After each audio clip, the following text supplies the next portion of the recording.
A gente agora continua falando de saúde, mas sobre as sequelas pós-Covid, distúrbios cardiovasculares, metabólicos, gastrointestinais, neurológicos, anemia, dores e cansaço são algumas das sequelas destacadas por pesquisadores norte-americanos. De acordo com os estudos, os pacientes que tiveram Covid-19 tendem a continuar tendo aí essa série de manifestações clínicas. E a gente vai conversar sobre esse assunto com a infectologista, doutora Mariela Comment, através de videochamada. Doutora Mariela, muito boa tarde para a senhora. Obrigada por aceitar nosso convite, né? E a gente tem que falar sobre esse assunto, porque já existe um perfil de pessoas afetadas, inclusive, por essas sequelas, doutora? Boa tarde, é sempre um prazer estar com vocês aí, com seus telespectadores. Exatamente, Jaqueline. Agora a gente vive uma era onde a gente tem a baixa da doença aguda, ou seja, a gente teve diminuição do número de casos novos, mas infelizmente a gente tem tido uma alta incidência de pacientes com sequelas ou com sintomas persistentes, né, da Covid, dessa doença que é multissistêmica, ou seja, não é de jeito nenhum só uma doença respiratória e que está trazendo não só uma devastação quando ela é uma doença aguda, no período onde a doença está ativa, mas também deixando aí pacientes com queixas diversas, como você citou. Tem um estudo dizendo que pelo menos 1 em cada 10 pacientes com a Covid vão ter sequelas ou sintomas persistentes, mesmo que esse paciente não tenha ficado internado, em enfermaria ou em UTI. Isso piora o quadro, mas pacientes com doença leve, que só se trataram em casa, também podem ser acometidos com isso. E doutora, quais são as mais comuns, né? Quais são os relatos mais comuns? Sem dúvida nenhuma, a primeira é a descompensação das doenças de base, ou seja, o paciente que era hipertenso ter a descompensação da pressão arterial, o paciente que é diabético ter descompensação do seu diabetes, o paciente que já tinha enxaqueca ter descompensação da sua enxaqueca. Esses são a primeira das coisas que a gente vê do acometimento. É uma bagunça, literalmente, que o vírus faz no organismo dos pacientes que já tinham alguma doença crônica, alguma doença de base. E depois, seguido, a gente tem muita perda de concentração, fraqueza extrema, perda de memória transitória, o paciente não lembra o que está falando, está no meio de uma conversa, vai falar palavras simples e não lembra. Dentre a dor de cabeça persistente que não melhora com analgésicos comuns, dores no corpo, dores nas articulações, são diversos. Diarreia ou alteração do trânsito intestinal com constipação são as sequelas que a gente tem visto mais frequente e a queixa que os pacientes têm trazido diariamente no consultório. Doutora, então é necessário ficar mais atento a esses sintomas, continuar o acompanhamento médico?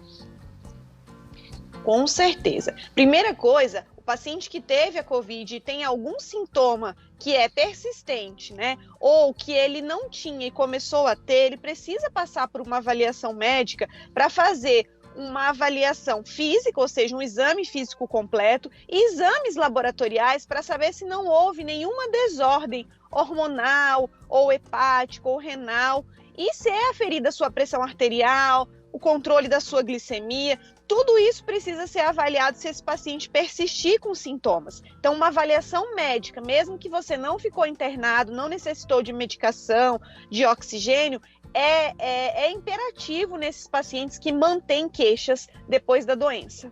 Sim, então é importante a gente chamar a atenção, né? Inclusive, como a doutora Mariela citou aí, pacientes que tiveram casos leves da doença. E no caso dos assintomáticos, também podem desenvolver? Existe algum relato já de pessoas assintomáticas também desenvolverem sequelas?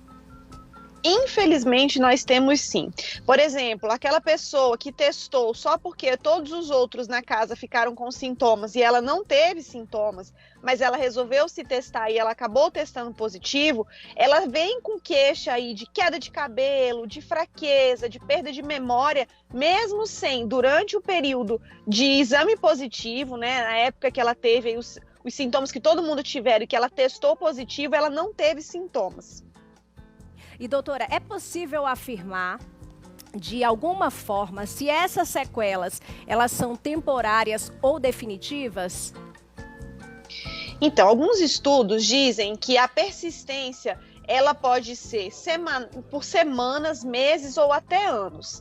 Há alguns mecanismos para que a gente possa treinar, mas já há relatos de sequelas com mais de ano. É lógico que nós estamos falando de uma doença que nós temos aí 2 anos só de existência. Então eu não tenho como dizer se isso será definitivo ou se a gente vai ter alguma terapêutica que vai conseguir abortar essas queixas ou essas sequelas.